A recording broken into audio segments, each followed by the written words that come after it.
את לא מאמינה. יש כאן משרה שמתאימה לי בול. עמידה מול קהל? הלוואי והייתי מעיז לדבר בפני אנשים, זה ממש לא אני. אין סיכוי שאצליח בעבודה הזאת. אתם בטח מכירים את זה. הרי מי מאיתנו לא עבר את החוויה הזאת שעוברת במוחנו מחשבה מכשילה, כזו שאומרת לנו שאנחנו לא מספיק טובים, שאין סיכוי שנצליח, שלא אוהבים אותנו, גם כשהיא לא בהכרח משקפת את המציאות. המחשבה הזו משפיעה עלינו, ולעיתים, כמו במקרה של מני, עלולה להוביל אותנו לוותר על דבר שחשוב לנו. על כלי 4 הצעדים להתמודדות עם מחשבות מכשילות, כבר שמעת? הצעד הראשון להתמודדות עם מחשבות מכשילות הוא לזהות את המחשבה שחלפה בראשך המופיעה כעובדה. בדרך כלל נוכל לשים לב שמשהו במצב הרוח שלנו השתנה לרעה, ונוכל לשאול את עצמנו איזו מחשבה חלפה בראשי כרגע. כן, לפני רגע היה לי מצב רוח טוב, וכשראיתי את תיאור התפקיד, פתאום הרגשתי די מיואש, מתוסכל. ומה הייתה המחשבה שעברה בראש שלך? שאין סיכוי שאצליח בעבודה הזאת? כן. עכשיו גש אליי. תרשום.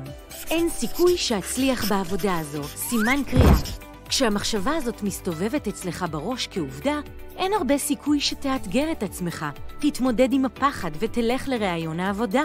לכן, לא כדאי להישאר איתה כך.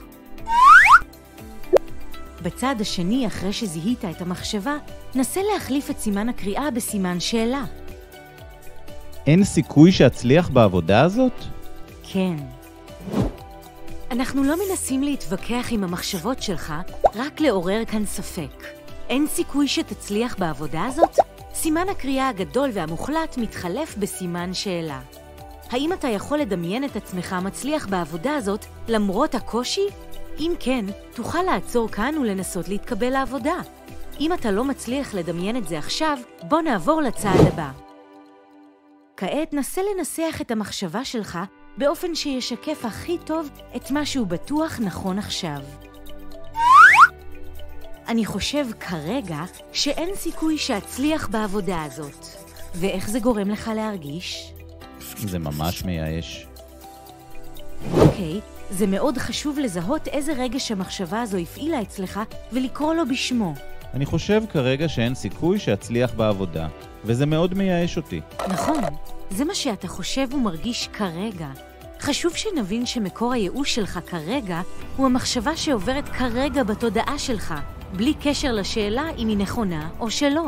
לרגע זה באמת מה שאני חושב. המחשבה שלך כרגע שלא תצליח ולא שום דבר אחר, היא זו שגורמת לייאוש שלך ולהחלטה שלא להציע את עצמך לעבודה. אמנם אין לך שליטה על הופעת המחשבה, אבל היא ברשותך עכשיו, ולכן אתה יכול לבחור איך להתייחס אליה. באמת כשאני לא עסוק במחשבה, אני מרגיש לגמרי אחרת. אבל כשאני לא עסוק בה, זה לא אומר שאני לא מתמודד עם השאלה אם לנסות להתקבל לעבודה? לחפור במחשבה זו לא התמודדות. אני מציעה לך במקום את הצעד הרביעי. קום על הרגליים, תזדקף. אנחנו עומדים לעשות את הצעד הרביעי. חולפת לך כרגע בראש מחשבה שאין סיכוי שתצליח בעבודה הזאת, ואתה מחליט שלא לתת לה לנהל אותך. אזדקף ואומר לעצמי, חולפת בראשי מחשבה או הרגשה לא נעימה, ואני בוחר שלא לתת לה לנהל אותי. ארחיב את הקשב ואכוון את עצמי לפעולה הנכונה ביותר עבורי כרגע. עכשיו, יחד עם קבלת ההרגשה הלא טובה שיש לך, שאין טעם להתווכח איתה, נסה להרחיב את הקשב שלך ולראות מעבר למחשבה. ושאל את עצמך, מה חשוב לך עכשיו? טוב, חשוב לי להתקדם, לעבוד במשהו שמביא לידי ביטוי את היכולות שלי. האם המחשבה שאין סיכוי שתצליח בעבודה הזאת מקדמת אותך למטרה שלך? לא נראה לי. אם כך, תוכל לבחור עכשיו איך להגיב למחשבה הזאת שפוגעת בך. ועכשיו אתה מוכן להתמודד עם המחשבות והרגשות הלא נעימים שיעלו בך כשתיגש לראיון העבודה. תוכל לומר לעצמך, אעשה כמיטב יכולתי ואתמקד בביצוע התפקיד שלי, שהוא חשוב לי, במקום לנסות להרגיע את עצמי ולנסות להבטיח שאצליח. הפחד לא יעלה מיד, אבל הוא מסמן שאתה מתמודד איתו וגדל, שהרי הכי קל זה להימנע. אני אגיש את המועמדות שלי ואקווה לטוב. אני בחיים, אבל בחיים לא אצליח להסתדר עם המנהלת שלי.